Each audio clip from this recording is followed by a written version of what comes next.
Helpline শুরু করছি। আজকে আপনাদের সঙ্গে রয়েছে আমি মঞ্জিরা। কেন এই কোভিড হেল্পলাইন? তার কারণ আমরা জানি যে এই মুহূর্তে বাংলায় আবারও বেলাগাম কোভিড সংক্রমণ।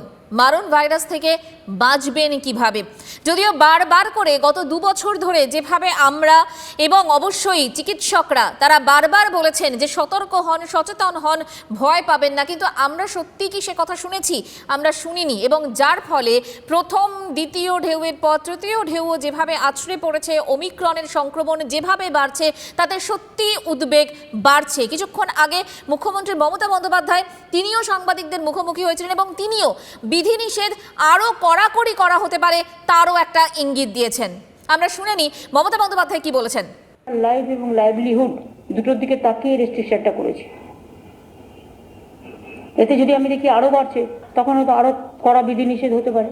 এই মুহূর্তে কোভিড হেল্পলাইন মানে আপনারা সরাসরি প্রশ্ন করতে পারেন এবং বিশেষজ্ঞ চিকিৎসকরা আমাদের সঙ্গে রয়েছেন, তারা আপনাদের প্রশ্নের উত্তর দেবেন এবং কি করবেন, কিভাবে এই মুহূর্তে আমাদের সতর্ক থাকতে হবে, সচেতন থাকতে হবে এবং অবশ্যই শিশুরা যেরকম রয়েছে বাড়িতে, একই সঙ্গে বয়স্করাও রয়েছেন, কি করবেন আপনি তাই জেনে নিন চিকিৎসকদের কাছ থেকেই। ফোন করুন আমাদের সরাসরি স্টুডিওয়ে। কোভিড হেল্পলাইন 40859094 এবং 95 অর্থাৎ 40859094 এবং 40859095 এই নাম্বারে আপনারা ফোন করতে পারেন। আজকে আপনাদের উত্তর দেওয়ার জন্য এই মুহূর্তে রয়েছেন ডক্টর প্রিয়ঙ্কর পাল এবং ডক্টর অপূর্ব ঘোষ। ডক্টর ঘোষ এবং ডক্টর পাল, আপনাদের দুজনকেই স্বাগত এবং দুজনেই যেহেতু শিশুরোগ বিশেষজ্ঞ, তাই আপনারা শিশু সংক্রান্ত যদি কোনো প্রশ্ন থাকে অবশ্যই করতে পারেন। ডক্টর ঘোষ, আপনাকে দিয়েই শুরু করি। ডক্টর ঘোষ, এই মুহূর্তে কিছুক্ষণ আগে মমতা বন্দ্যোপাধ্যায় বলেছেন যে আগামী 15 দিন খুব ভাইটাল এবং সেক্ষেত্রে আমাদের খুব সতর্ক থাকতে হবে। এই যে 15 দিনের কথা বলা হচ্ছে, আগামী 15 দিনের কথা কেন বলা হচ্ছে? দেখুন, যে কোনো ওয়েভই আমরা যখন দেখেছি তখন তাদের একটা টাইম স্প্যান থাকে, সেটা around a month or 1.5 month মতন, তারপরে সেটা আস্তে আস্তে আস্তে আস্তে আস্তে ডিক্রিজ করে যায়। তো তার মধ্যে যেটা হয় যে large number of population infected হয়ে যায়, তারপর সেরকম ইনফেক্টেড হওয়ার মতন লোক কিংবা বাচ্চা হয়তো থাকে না।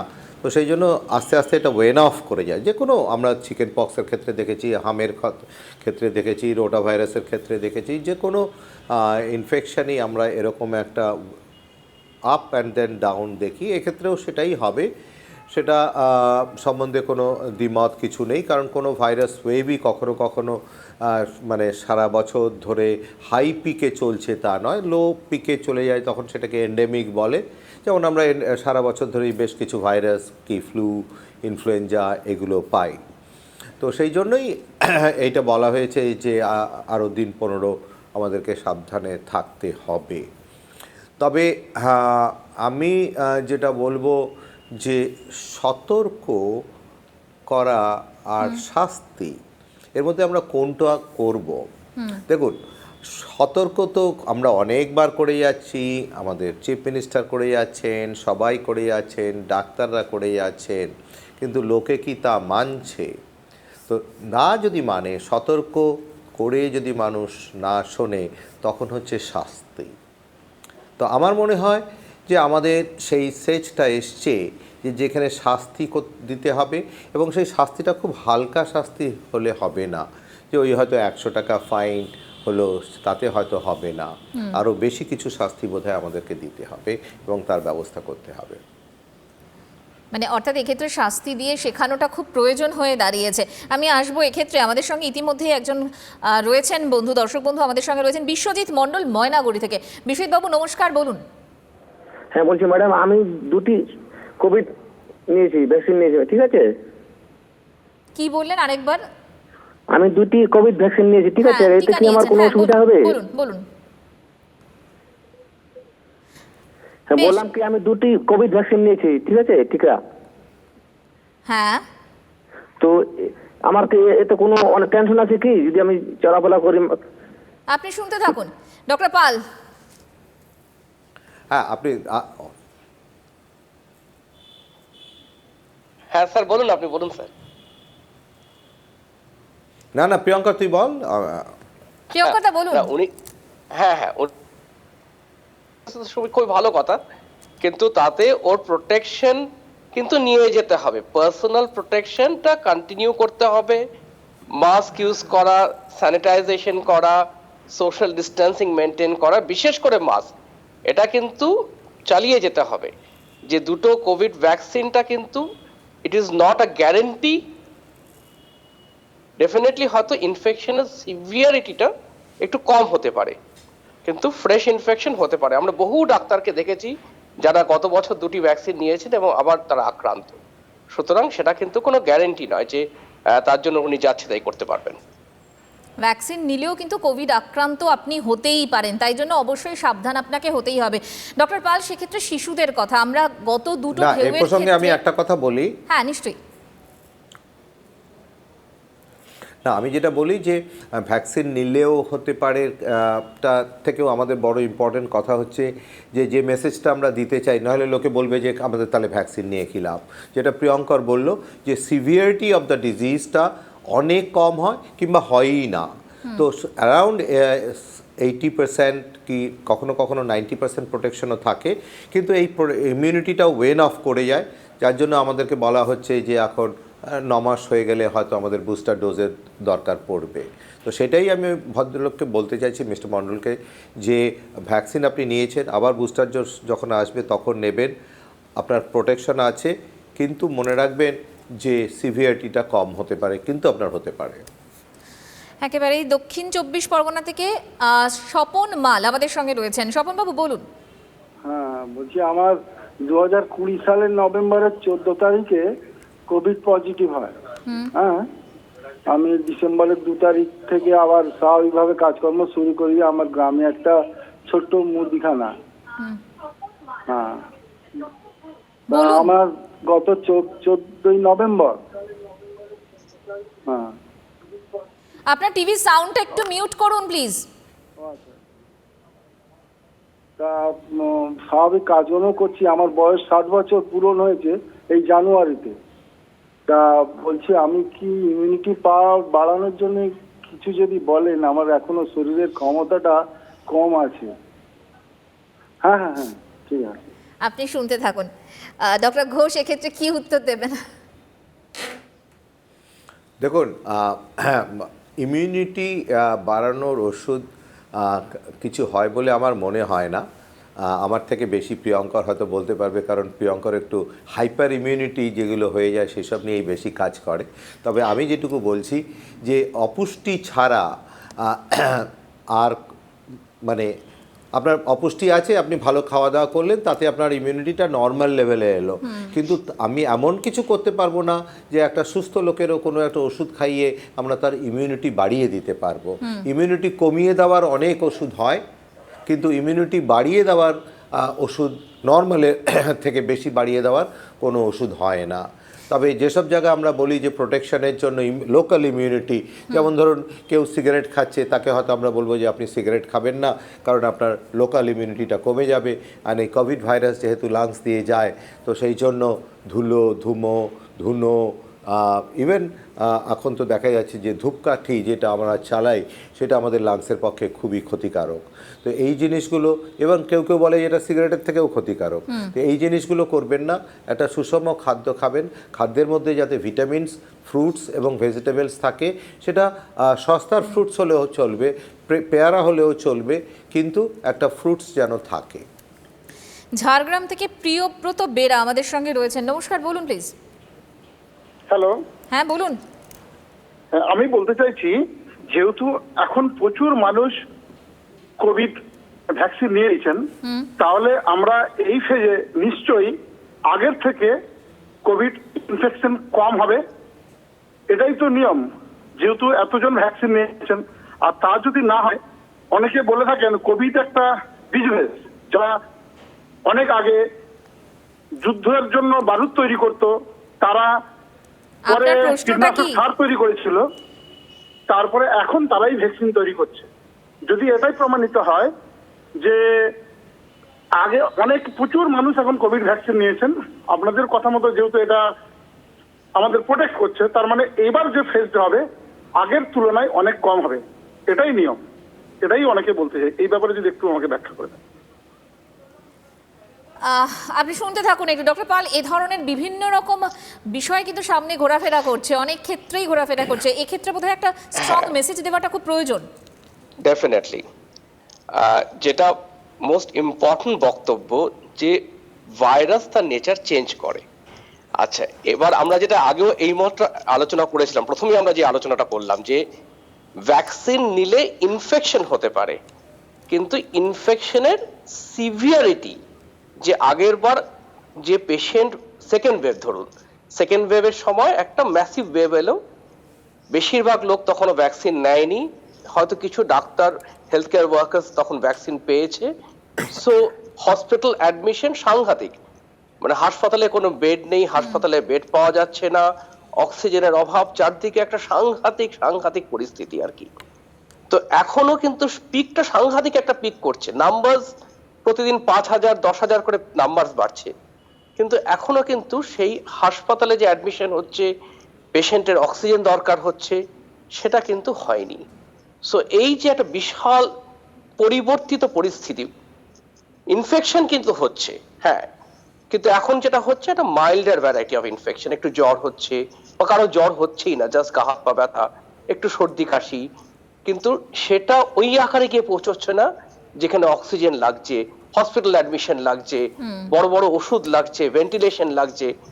তো সেটা তো একটা বিশাল শিফট। এই যে ভ্যাকসিন, এই ভ্যাকসিনই কিন্তু সেই প্রোটেকশনটা দিতে পেরেছে। সো ভ্যাকসিন নিয়ে এই এই এই গুজবগুলো আমার মনে হয় এটা আইনত বন্ধ করা উচিত এবার আর কি, যে একেবারে এবং এক্ষেত্রে একটা বিষয় পরিষ্কার যে ভ্যাকসিন সকলকেই নিতে হবে, সেটাই কাম্য, এবং ভ্যাকসিন নিলে যেটা হবে সেটা বারবার সকলেই বলছেন, সেটা বুঝতে হবে আমাদের যে ইনফেকশন হবে না বা কোভিড আক্রান্ত আমরা হব না সেরকমটা কিন্তু নয়। সেক্ষেত্রে আমাদের ইনফেকশনের যে সিভিয়ারিটি সেটা কমবে, এটা বোঝা খুব প্রয়োজন হয়ে রয়েছে। ডক্টর ঘোষ, এক্ষেত্রে এই যে ভ্যাকসিনের প্রসঙ্গে আমরা বারবার কথা বলছি, সেক্ষেত্রে একটা দিক তো আমাদের এখনো খালি, সেটা হচ্ছে ছোটদের ভ্যাকসিনেশনের ক্ষেত্রে আমরা কোন জায়গায় দাঁড়িয়ে রয়েছি, এবং এক্ষেত্রে এবারে যেহেতু ওমিক্রন নিয়ে আমরা কথা বলছি, সেই জায়গায় ছোটরা কোন জায়গায় দাঁড়িয়ে রয়েছে, ওদের ক্ষেত্রে আমরা কি করব? দেখুন, গভর্নমেন্ট অফ ইন্ডিয়া তো এখন 15 থেকে 18 পর্যন্ত ভ্যাকসিন দিয়েছে, তবে 12 থেকে 18রও ট্রায়াল হয়ে গেছে। কিন্তু আমরা জানি যে কানাডা এবং কিছু কান্ট্রিতে তারা 2 বছরের উপরেও ভ্যাকসিন দিতে ছাড়পত্র দিয়েছে। এখন ভ্যাকসিনটা বাচ্চারা কিন্তু অনেক বেশি ভালো করে নেবে, কিন্তু কিছু এথিক্যাল রুলস আছে আমাদের, যে কোনো ভ্যাকসিন প্রথমে হেলদি অ্যাডাল্টকে দিতে হবে, ভলেন্টিয়ার্স হতে হবে, তারা নিজেরা এগিয়ে আসবে। তারপর যখন হেলদি অ্যাডাল্টে দেখব যে এটা কাজ করছে, তারপরে আমরা তখন 60-এর উপরে যারা আছে তাদেরকে দেব। তারপরে আস্তে আস্তে বয়সটা নামিয়ে আমরা 18 বছর পর্যন্ত নামব। তারপরে 18 থেকে 15 কিংবা 12 বছর, তারপরে 12 থেকে 6 থেকে 2, তারপরে 2-এর তলে, এইভাবেই ভ্যাকসিনটা এগোয়। তো এখন আমরা 15 থেকে 18 তো আমরা ছাড়পত্র দিয়েই দেওয়া হয়েছে, 12 থেকে 18 ট্রায়ালও আমাদের হয়ে গেছে, আমরা আমাদের হাসপাতালেই সেই ট্রায়ালটা দিয়েছি, এবং তাতেও আমরা দেখেছি যে এর কোনো সাইড এফেক্ট কিছু নেই। 2 থেকে 12রও ট্রায়াল চলছে। সুতরাং ভ্যাকসিন বাচ্চাদের দেওয়ার যথেষ্ট উপযুক্ত সময় এসছে, কিন্তু প্রবলেমটা হচ্ছে যে হঠাৎ করে বললেই তো আর এত ভ্যাকসিন একসাথে তৈরি করে ওঠা সম্ভব হবে না। সুতরাং যারা হাই রিস্ক, যেমন 60-এর উপরে লোক, কোমরবিডিটিস, হার্ট ডিজিজ, তাদেরকে আগে দেওয়া হয়েছে। তারপর বাচ্চারা, আমরা আগেও দেখেছি বাচ্চাদের কোভিড সিভিয়ারিটিটা অনেকটা কম হয়, তার অনেক থিওরিজ আছে, আমি সেটার মধ্যে যাচ্ছি না। বাচ্চাদের লাংসটা খুব তাড়াতাড়ি রিজেনারেট করে যায়। আর এই ওমিক্রনের একটা সুবিধা আমাদের আছে, যে লাংসে যে জায়গাটায় অক্সিজেন এক্সচেঞ্জ হয় সেই জায়গাটা অ্যালভিওলাইগুলো ওমিক্রনে খুব বেশি ধরে না। সেই জন্য এদের কিন্তু দেখা যাচ্ছে যে এবারের যে অ্যাটাকগুলো হচ্ছে, এবারের যে ডেল্টা স্ট্রেইন হচ্ছে, তাতে হাইপক্সিয়াটা কিন্তু সেইভাবে অতটা বেশি দেখা যাচ্ছে না। তো সেটা একটা সুবিধা। আর বাচ্চাদের আমরা যেটা দেখতে পাচ্ছি যে ওদের প্রবলেম যেটা হচ্ছে, একটা হচ্ছে যে গন্ধ এবং স্বাদ, এটা এফেক্টেড হচ্ছে না। কিন্তু হাই ফিভার, লুজ টুল, ভমিটিং, হেডেক, গা হাত পা ব্যথা যেটা প্রিয়ঙ্কর বলছিল সেইগুলো হচ্ছে, কিন্তু on the whole not that severe. আমি আবার বলছি, কিন্তু আমি একটা কথা স্পষ্টভাবে বলতে চাই যে এই অ্যান্টি ভ্যাকসিন একটা ক্যাম্পেইন, অ্যান্টি ভ্যাকসিন একটা মানুষ কিছু থাকেই, তাদের কথা হচ্ছে সুস্থ শরীরকে ব্যস্ত করা। ঠিক। আমেরিকাতেও দেখা গেছে যে একজন অ্যান্টি ক্যাম্পেইন ভ্যাকসিনার্স, সে খুব নামকরা anti campaign vaccinators, anti vaccine campaigner ছিল, সে কিন্তু এই কোভিডে আক্রান্ত হয়ে মারা গেছে, কারণ সে ভ্যাকসিন নেয়নি। তো মানুষকে এটা বুঝতে হবে যে এইসব গুজবে কান দেবেন না, আর ওই সুস্থ শরীরকে ব্যস্ত করার মতন যে একটা পুরনো কথা আছে, সেই কথাগুলোতে কান দেবেন না, কারণ আমাদের দাদু ঠাকুরদা ঠাকুমা যা বলে গেছিল সব যে একেবারে ধ্রুব সত্যি কথা তা নয়। ডক্টর ঘোষ, একটু থামাচ্ছি আপনাকে, কারণ একজন বন্ধু আমাদের সঙ্গে রয়েছেন, কুশল ভট্টাচার্য বরানগর থেকে। নমস্কার, বলুন। হ্যালো হ্যালো বলুন। হ্যাঁ, আমি যখন দুদিনটা কাশি আসছিল, আমি সিরাপ খেয়েছি, তার কোনো চিন্তার কোনো কি কারণ আছে? কি কাশি হচ্ছে? আচ্ছা বেশ, আপনি শুনতে থাকুন প্লিজ। ডক্টর পাল, এটা তো ঘটনা যে কোভিড একদিকে যেরকম হচ্ছে সংক্রামিত, অনেকেই সংক্রামিত হচ্ছেন, তার পাশাপাশি সর্দি কাশি সেটাও অনেকের হচ্ছে, কিন্তু সব সর্দি কাশি তো আর কোভিড নয়, সেক্ষেত্রে সামান্য হয়তো কাশি হচ্ছে, তখন কি করব? মানে এক নম্বর হচ্ছে যে দেখুন, উনি যে ভদ্রলোক ফোন করলেন, এক নম্বর জানতে হবে ওনার যে বয়স, তাতে ওনার একটা সর্দি কাশি মানে একটু অ্যাজমেটিক প্রবলেম কিছু, বা chronic obstructive pulmonary disease, COPD যেটা বলা হয়, সে ধরনের কিছু আছে কিনা, উনি স্মোকার কিনা, কেননা ওয়েদার চেঞ্জে একটু কাশি হতে পারে, অনেক বয়স্ক মানুষের একটু হয়। সিওপিডি পেশেন্ট তো খুবই কমন আর কি আমাদের দেশে বয়স একটু বাড়লে, তো এদের তো একটু আধটু কাশি টাশি হতেই পারে। তো যদি মনে হয় অসুবিধা বেশি হচ্ছে, বা তার সাথে কিছু সিমটমস মানে জ্বর আছে, গা হাত পা ব্যথা আছে, হেডেক, অনেকের খুব হেডেক হচ্ছে, অনেকের একটা অদ্ভুত হাইপারস্থেশিয়া মানে একটা গা হাত পায়ের জ্বালা জ্বালা কেমন অদ্ভুত সেন্সেশন, সেগুলো যদি হচ্ছে, তাহলে ডেফিনেটলি ডাক্তার দেখাতে হবে, দরকার হলে টেস্ট করতে হবে এবং নিজেকে আইসোলেট করতে হবে। নিজেকে দরকার হলে, কারণ আরো বয়স্ক মানুষ যদি থাকে ফ্যামিলিতে, তাদের সাথে যতটা সংস্পর্শ অ্যাভয়েড করা, কেননা এখনো তো আমরা জানি না, সবে তো ভাইরাসটা এটা থার্ড ওয়েভ, এটা পিক করতে শুরু করছে। আমরা এখনো অব্দি দেখছি যে লাস্ট কিন্তু বেশি দিন কিন্তু হয়নি যে লাস্ট কয়েকদিন ধরে হঠাৎ করে পিক করেছে, এখন অব্দি things are not looking very bad, কিন্তু আমরা তাও জানি না এক্স্যাক্টলি ফাইনালি কিভাবে ভাইরাসটা বিহেভ করবে। কেন সেকেন্ড ওয়েভ আমাদের সত্যি খুব খারাপ গেছে, উই হ্যাড ট্রিমেন্ডাস মরবিডিটি আর মর্টালিটি। তো এখন অব্দি যে এটা খারাপ বিহেভ করছে না বলে যে 15 দিন পরে খারাপ বিহেভ করবে না, তাও কিন্তু আমরা জানি না। সো এখন আমাদের সাবধানেই থাকতে হবে, সমস্ত সতর্কতা মেনটেন করতে হবে। চাকদা থেকে পিউ দেবনাথ আমাদের সঙ্গে রয়েছে। নমস্কার, বলুন। হ্যাঁ, নমস্কার। বলছি আমার বাচ্চার কালকে হঠাৎ রাত্রেবেলায় জ্বর আসে, অল্প ঠান্ডা, সর্দি কাশি অল্প। আপনার বাচ্চার বয়সটা কত? রাত্রে জ্বর আসে, 102 টেম্পারেচার ছিল। তো রাত্রে P250 দেওয়া হয়েছিল P250, আর সকাল থেকে বমি করছে, 3-4 বার বমি করেছে, সঙ্গে জ্বরও আছে। তো আবার ওষুধটা দেওয়া হয়, জ্বরের ওষুধটা। এখন আমরা কি করব সেটাই আর কি। আপনার বাচ্চার বয়সটা কত? বয়স হচ্ছে 7+, আর ওজন হচ্ছে 23 কেজি। বেশ, ডক্টর ঘোষ। হ্যাঁ, দেখুন, বমির জন্য বমির ওষুধ একটা হয়তো দিতে হবে আপনাকে, অনডানসেট্রন জাতীয় ওষুধ একটা আপনাকে দিতে হবে, এবং তার সাথে আপনার জ্বরের জন্য প্যারাসিটামল দিতে হবে, এবং সর্বোপরি যেটা আপনাকে করতে হবে সেটা হচ্ছে যে ওআরএসের জল খাওয়াতে হবে। তবে তারপর যদি এই সিমটমগুলো পারসিস্ট করে, তখন হয়তো আমরা চিন্তা করতে পারি, কিংবা পারিপার্শ্বিক স্তরে যদি দেখি যে বাড়িতে কারো কোভিড হয়েছে কিংবা আশেপাশে কোভিড হয়েছে, তখন হয়তো কোভিড টেস্টও করতে হতে পারে।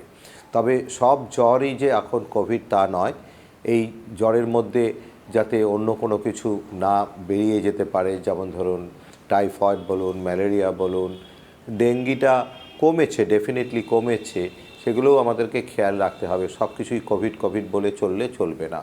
তবে ফাইনালি আপনাকে বলে দিচ্ছি যে আপনি জ্বরের জন্য একটা অনডানসেট্রন দেবেন, এবং সেটা আপনি অ্যারাউন্ড 5-6 ml অন্ডানসেটন এবং প্যারাসিটামল দেবেন, জ্বরের যা ওষুধ, আর ওআরএসের জল খাবার। বরানগর থেকে রোহিণী ভট্টাচার্য আমাদের সঙ্গে রয়েছেন। নমস্কার, বলুন প্লিজ। নমস্কার ডাক্তারবাবু। আমার মা খুব সিভিয়ারলি অসুস্থ, ওনার 3বার এনজিওপ্লাস্টি হয়েছে, 1 টাইম আর বাইপাস সার্জারিও হয়েছে। তো লাস্ট ইয়ার ওনার একটা এনজিওপ্লাস্টি হওয়ার কারণে ভ্যাকসিনেশনটা সেই সময় বারণ করে দিয়েছিলেন ওনার প্রেসক্রাইব ডাক্তারে। তো এখন কি আমি ওনাকে ভ্যাকসিন করাতে পারবো? ওনার অ্যাস্থমারও কষ্ট আছে। আপনি শুনে থাকুন। প্রিয়ঙ্কর দা, বলুন প্লিজ। হ্যাঁ, উনি তো নিশ্চয়ই ডেফিনেটলি ক্যান্ডিডেট। যদি যারা অ্যাঞ্জিওপ্লাস্টি করেছে তাদের যদি তা কোনো স্পেসিফিক কন্ডিশন থাকে, তাহলে তো উনি definitely a candidate for the vaccine. Doctor Ghosh, এক্ষেত্রে আমরা বিরতিতে যাব, তবে তার আগে সামগ্রিকভাবে শিশুদের কথাও আমরা বললাম, ভ্যাকসিনের ক্ষেত্রে আমরা বললাম, কিন্তু আরও একবার কি বার্তা আপনি দেবেন সাধারণ মানুষের উদ্দেশ্যে?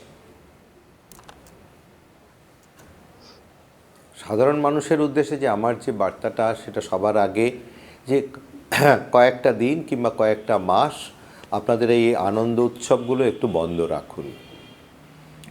বিভিন্ন জায়গায় সমুদ্র সৈকতে ট্রেনে করে, বাসে করে বেড়াতে যাওয়া, সেইখানে ওভারক্রাউডিং করা, তো এই বেড়াতে যাওয়াটা কিংবা ওভারক্রাউডিং করাটা একটু বন্ধ রাখতে হবে। কারণ মনে রাখতে হবে আমাদের এই ব্যবহারের জন্য ডাক্তার, নার্স এবং স্বাস্থ্যকর্মীর উপরে একটা অসম্ভব রকমের যে চাপ পড়বে, যে চাপটা সামলানো মুশকিল হয়ে যাবে এবং হয়তো আমরা কিছু স্বাস্থ্যকর্মীকে তার ফলে হারাবো, ডাক্তারই হোক কি নার্সই হোক। তো সেই জন্য আমার প্রথমই সেটা হচ্ছে যে এই আনন্দোৎসবগুলোর জন্য আপনাদের সারা জীবন পড়ে থাকবে।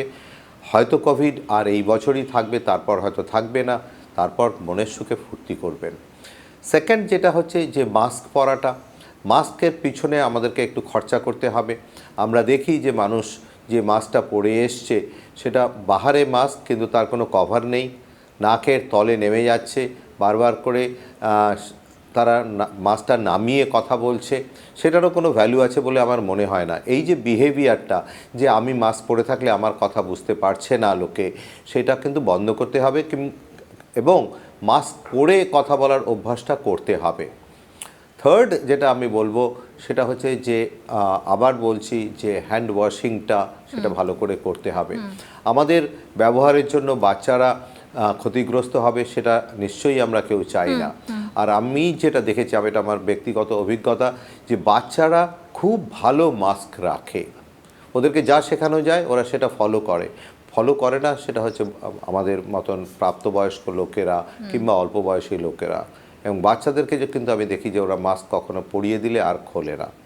তো এটাই আমি লোককে বলবো যে বাচ্চাদের থেকে শিখুন কিভাবে মাস্ক রাখতে হয়, কিভাবে পরতে হয়, এবং কিভাবে ওরা দেখবেন যে ওই ছোট ছোট হাতগুলো বাড়িয়ে দেবে যে ওর হাতে একটু স্যানিটাইজার দেওয়ার জন্য। প্রয়োজনে ছোটদের থেকেও আমাদের বড়দের শিখতে হবে, প্রয়োজনে সেই কথাটাও মাথায় রাখতে হবে। আমার সঙ্গে এই মুহূর্তে রয়েছেন ডক্টর প্রিয়ঙ্কর পাল এবং ডক্টর সুমন পোদ্দার। আরও একবার আপনাদের স্বাগত। ডক্টর পোদ্দার, আপনাকেও স্বাগত।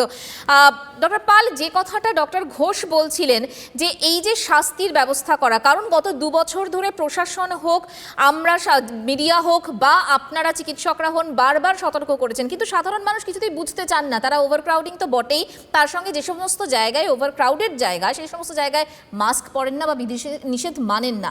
সেক্ষেত্রে শাস্তি দিয়ে সত্যি এই জায়গাটা কতটা নিয়ন্ত্রণ করা যাবে বলে আপনার মনে হয়? যদি সত্যি প্রশাসন মনে করেন এবং আমাদের পুলিশকে যদি পসিবলি অ্যাডেকুয়েট পারমিশন দেওয়া হয়, তাহলে আমার মনে হয় সম্ভব। একদম যে সম্ভব না তা তো নয়, কেননা পুলিশ তো ধরুন এই যে আমাদের বিশাল যখন কলকাতার পুজো হয়, পুজোর সময় তো এত মানুষ, শৃঙ্খলা তো মেনটেন হয়। যদি এই মাস্ক পরাটা ম্যান্ডেট, আপনাকে মাস্ক করতেই হবে, otherwise you will be fine. এটা যদি একটু করা হয় তাহলে হয়তো করা যেতে পারে, মানে কিন্তু এটার জন্য কমিটমেন্ট দরকার, মানে প্রশাসনিক কমিটমেন্ট দরকার। এই কমিটমেন্টটা না থাকলে ওই হালকাভাবে হবে না ব্যাপারটাকে, মানে কড়াভাবে করতে হবে। কেন কিছু দেশে আমি শুনেছি তারা খুব স্ট্রিক্টলি মেনটেন করে, যেমন আমার এক বন্ধু দুবাইতে থাকেও বলেছিল আমাকে যে ওদের মাস্ক ছাড়া কোনো দোকানে ঢুকলে মানে ইমিডিয়েট ফাইন, মানে ফাইন এবং লামসাম মানে ফাইন, আমি সম্প্রতি মাস্কোতে গিয়েও দেখেছি, একদম একদম ঠিক কথাই বলছেন, মানে সেখানেও কিন্তু খুব স্ট্রং, মানে খুব খুব নির্দিষ্ট ওরা এই বিষয়টাতে। সো সুতরাং যদি ইচ্ছে থাকে গভর্নমেন্ট লেভেলে তাহলে হয়তো নিশ্চয়ই করা যেতে পারে। আমার সঙ্গে এই মুহূর্তে আমি আসছি আমার মছলন্দপুর থেকে রঞ্জন দে একজন রয়েছেন দর্শক বন্ধু। নমস্কার, বলুন প্লিজ।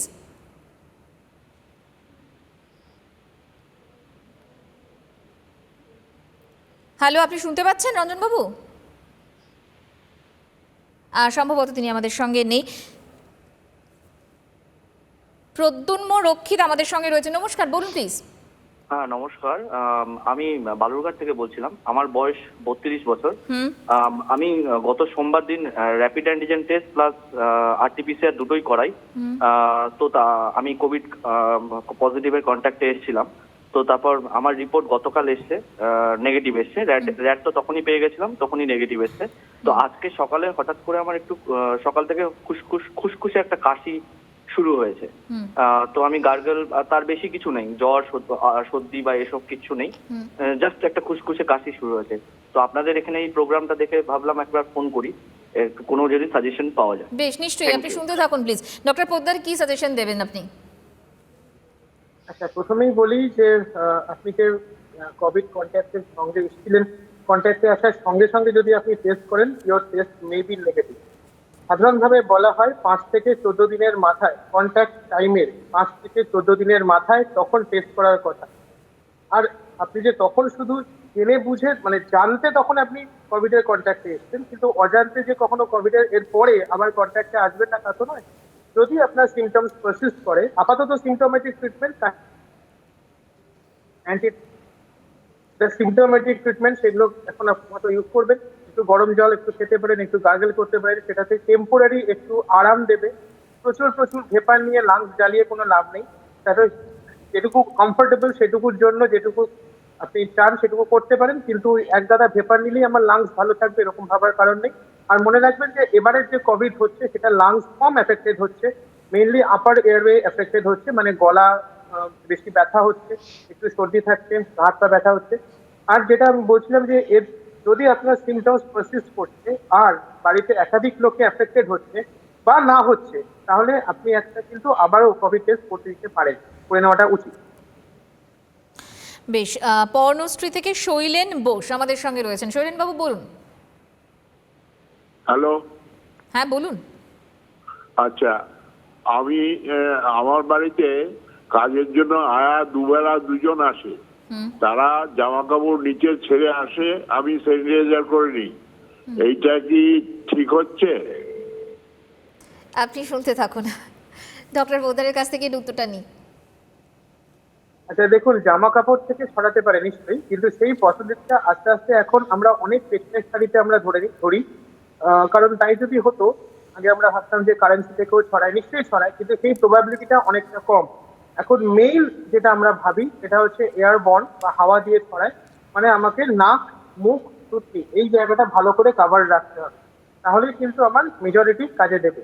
আপনার আপনি সমস্ত কিছু মানে জামা কাপড় স্যানিটাইজ করে নিচ্ছেন, কিন্তু সে যদি মাস্ক প্রপারলি বাইরে ব্যবহার না করে আর বাড়িতে এসে যদি প্রপারলি মাস্ক ব্যবহার না করে, তাহলে কিন্তু পুরো জিনিসটাই বৃথা হয়ে যাবে। কুদঘাট থেকে গৌতম গুইন আমাদের সঙ্গে রয়েছেন। গৌতম বাবু, বলুন। হ্যালো। হ্যাঁ, গৌতম বাবু বলুন। হ্যাঁ বলছি, আমার মেয়ে মানে 25 তারিখে একটু বাইরে বেরিয়েছিল, দিয়ে সেদিনকে একটু জ্বর এসেছিল, দিয়ে তারপর জ্বরটা ওই 3 দিনের একটা অ্যান্টিবায়োটিকের ডোজ করে সুইচ থেভি দিয়ে কমে যায়, দিয়ে তারপরে আবার কিন্তু আর কিছু হয়নি। তারপরে ওদের 3 তারিখ ওর ভ্যাকসিনেশন ছিল, 3 তারিখে ভ্যাকসিনেশনটা করেছে। এবার তার 2 দিন পরে কালকে থেকে আবার জ্বর আসছে, কালকে 101 ছিল, আজকে সকালে 102 জ্বর ছিল, ওই ক্যালপল দিয়ে কমে যাচ্ছে। সেই জন্য যদি কাইন্ডলি একটু সাজেশন করেন কি করা উচিত। আসবো আপনার কাছে, আপনি শুনতে থাকুন প্লিজ। ডক্টর পাল কি বলবেন? তো বলা খুব ডিফিকাল্ট এভাবে। যদি জ্বর পারসিস্ট করে আপনি ডেফিনেটলি একজন ডাক্তারকে দেখান, লোকাল যেটা আপনার পিডিয়াট্রিশিয়ান আছে তাকে দেখান, বাচ্চার একটা চেক আপ করা দরকার। আর যেটা ডক্টর ঘোষ একটু আগেও বলেছেন যে Covid is not the only fever, অন্য অনেক কারণে জ্বর আসতে পারে।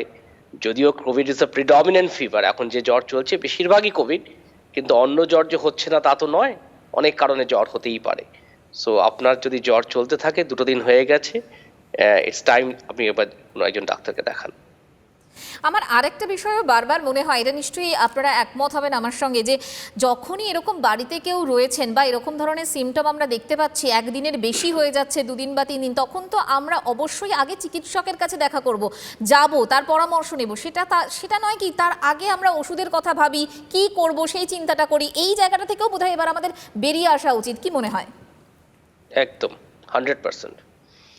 যে এই যে একটা টেলিফোনে একটা ফোন করে একটা অ্যান্টিবায়োটিক নেওয়া, একটা ওষুধের দোকানে গিয়ে একটা অ্যান্টিবায়োটিক নেওয়া, এই অভ্যেসটা এবার আস্তে আস্তে ইট ইস টাইম, এটা মানে খুব বেদনাদায়ক হয়ে দাঁড়াচ্ছে, এবং অলমোস্ট হারাকিরি একটা, মানে অলমোস্ট সুইসাইডাল একটা হয়ে দাঁড়াচ্ছে, যে একটু ওষুধ খাইয়ে দিলাম, একটু জ্বর কমে গেল। এই অভ্যেসটা আমার মনে হয় এবার আস্তে আস্তে, কেননা হাজার কারণে জ্বর হতে পারে। আর এই যে অ্যান্টিবায়োটিকের একটা অব্যবহার, অতি ব্যবহার এবং অপব্যবহার, ঠিক এটা এবার বোধহয় সময় এসেছে।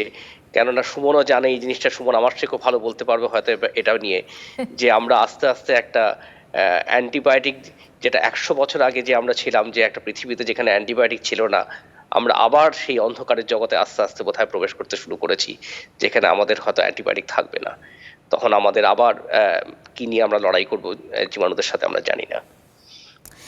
সেটাই। বেহালা থেকে তুহিনা চৌধুরী আমাদের সঙ্গে রয়েছেন, নমস্কার, বলুন। আমি তুহিনা চৌধুরী বলছি। বলুন।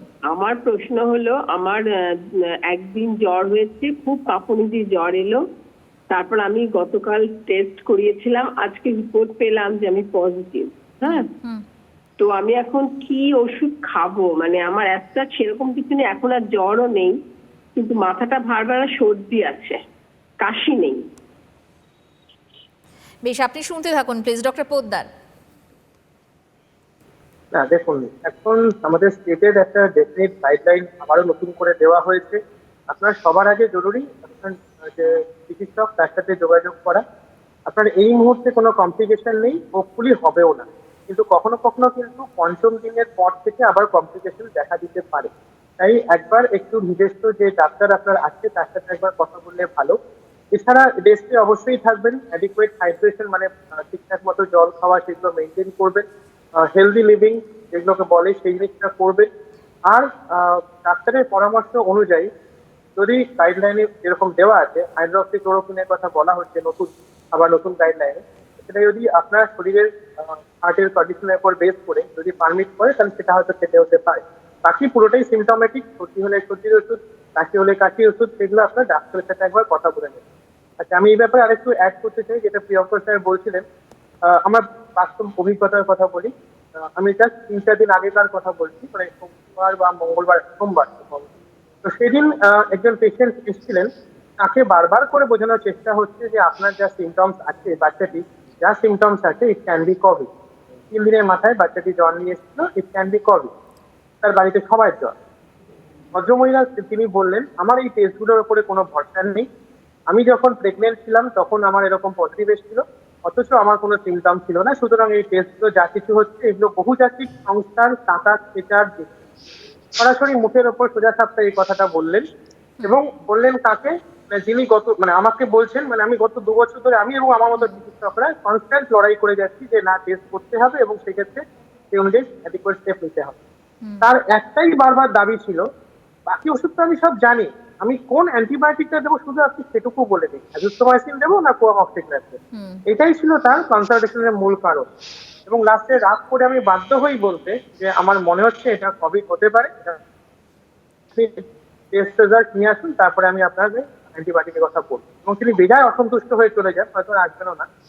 তাতে ডাক্তার হিসেবে সেটা আমরা চাইবো না, কিন্তু কোনো কোনো ক্ষেত্রে ডক্টর পোদ্দার বৃহত্তর কিছুক্ষণ স্বাস্থ্যের কথা আগে প্রিয়ঙ্করদা সেটাই বলছিলেন যে এই যে আমরা অত্যন্ত বেশি জেনে ফেলছি, অতিরিক্ত জেনে ফেলছি, যার ফলে নিজেদের ক্ষতি কিন্তু আমরা নিজেরাই করছি। এই জায়গাটা থেকে আমাদের সত্যি এবার বেরিয়ে আসতে হবে। ডক্টর পোদ্দার আরেকটা প্রশ্ন আমারও আছে, যারা ধরুন আপনারা, আমরা তো দেখতে পাচ্ছি এবারে অন্ততই তৃতীয় ঢেউয়ের ক্ষেত্রে চিকিৎসকরা, স্বাস্থ্যকর্মীরা তারা অনেক বেশি আক্রান্ত হচ্ছেন। শুধু তাই নয়, পুলিশের ক্ষেত্রে দেখা যাচ্ছে স্বাস্থ্য ভবনের অনেক কর্তারা আক্রান্ত হচ্ছেন, এমনকি মিডিয়াতেও প্রচুর হাউসে এরকম আমাদের সহকর্মীরা বহু রয়েছেন যারা আক্রান্ত হচ্ছেন। কিন্তু আমাদের কাজটা তো করতে হবে। সেক্ষেত্রে অনেকেই বলছেন বাড়ি গিয়ে গার্গল করা বা স্টিম নেওয়া, এগুলো যদি রেগুলার করতে পারি আমরা, তাহলে নাকি উপকারী হবে। সত্যি কি তাই? মানে আমাদের কি করা উচিত? না, ব্যাপারটা সেরকম নয়। করার উচিত যে কোভিড বিধি, যেটা বারবার বলা হয়েছে গত 2 বছর ধরে, তাই স্টিম ইনহেলেশন, সেটা যদি আমার সর্দি থাকে সেই সময়টা একটু টেম্পোরারি রিলিফ দেয়, কিন্তু স্টিম নিচ্ছি বলেই আমাকে কোভিড ফ্রি হয়ে যাবো এরকম ভাবার কোনো কারণ নেই। বরং যদি আমি বেশি গরম যদি আমি ইনহেল করতে যাই, তাহলে আমার এয়ারওয়ের ভেতরে যে সিলিয়াগুলো আছে, যেগুলো নর্মাল আমার প্রোটেকশনে কিছুটা হেল্প করে, সেগুলো বরং ড্যামেজ হওয়ার একটা সম্ভাবনা থাকে। গার্গল করলে হ্যাঁ ঠিক আছে, সেটা একটা হেলদি হ্যাবিটের মধ্যে পড়ে, কিন্তু এগুলো কোনোটাই কিন্তু জাস্ট আমি এটা করলাম বলে আমার কোভিড হবে না এরকম ভাবার কোনো কারণ। বারবার ঘুরে ঘুরে আসছে মাস্ক, কোভিড বিধি বারবার করে ওখানেই ঘুরে ঘুরে আসছে মানতে, এর কোনো অন্যথা নেই। মুন্না বন্দ্যোপাধ্যায়, কথা বলি, যে চিকিৎসক এবং বাকি সমস্ত যারা ফ্রন্টলাইনার, এতজন যারা এফেক্টেড হচ্ছে, ইনফ্যাক্ট 3 দিন মানে 2.5 দিন বাদে আজকে আমি এখন একটু বেটার। আমি নিজেও কিন্তু কোভিড এফেক্টেড, আমি তাই ঘর থেকে কথা বলছি। আজকে আমাকে দেখে কিছু বোঝা যাচ্ছে না, কিন্তু আজকে সকাল বা কাল বিকাল পর্যন্ত আমি কিন্তু যথেষ্ট কষ্টের মধ্যে ছিলাম, সেটা প্রিয়ঙ্কর স্যার যা জানেন, আমার ইনস্টিটিউট জানে। তার মানে কি 1 থেকে 2 দিন বা 3 দিন তার মধ্যেই কিন্তু সিমটমস ইমপ্রুভ করছে। তো এইটাকে যদি আমরা সিজনাল ফ্লু বলে একটা চালিয়ে দিই, এখন কিন্তু ফ্লু হচ্ছে না, ইনফ্লুয়েঞ্জা হচ্ছে না, এটাকে ফ্লু এর মতো সিমটমস নিয়ে আসছে, এটাই কিন্তু এখনকার নতুন কোভিড। আপনি তাড়াতাড়ি সেরে উঠুন ডক্টর পোদ্দার, এবং এরই মধ্যে আমাদের সঙ্গে রয়েছেন, আপনাকে অসংখ্য ধন্যবাদ আমাদের সঙ্গে থাকার জন্য। আমাদের সঙ্গে রয়েছেন আরো, আমাদের সঙ্গে এই মুহূর্তে রয়েছেন মুন্না বন্দ্যোপাধ্যায়। নমস্কার, বলুন প্লিজ। নমস্কার দিদি, বলছি যে এই যে ব্যাংকের সমস্ত রকম পরীক্ষা হয় কোভিড সিচুয়েশনের মধ্যে, তখন ছাত্রছাত্রীদের থার্মাল চেক আপ করিয়ে ভেতরে ঢোকানো হচ্ছে। আচ্ছা, তারপরে ওদের অ্যাটেন্ডেন্স নেওয়ার জন্য কিন্তু প্রত্যেককে একই জায়গায় মাস্কটা খুলিয়ে ওদের একটা ফটো নেওয়া হয়। তাই এই যে মাস্কটা খুলছে, যদিও থার্মাল চেক আপ করছে, কিন্তু তারপরেও সেই মাস্ক খুলে যখন অ্যাটেন্ডেন্সটা নিচ্ছে, তার জন্য কোনো রিস্ক থাকছে কিনা, বা রিস্ক থাকলে তার জন্য কি করতে হবে? ডক্টর পাল। এখন ডেফিনেটলি পাবলিকলি অনেকের সামনে মাস্ক খুললে তো একটা রিস্ক থাকবেই। এখন সেটা জানি না এখন তাদের কি প্রোটোকল, এটা তো ভেরি ডিফিকাল্ট।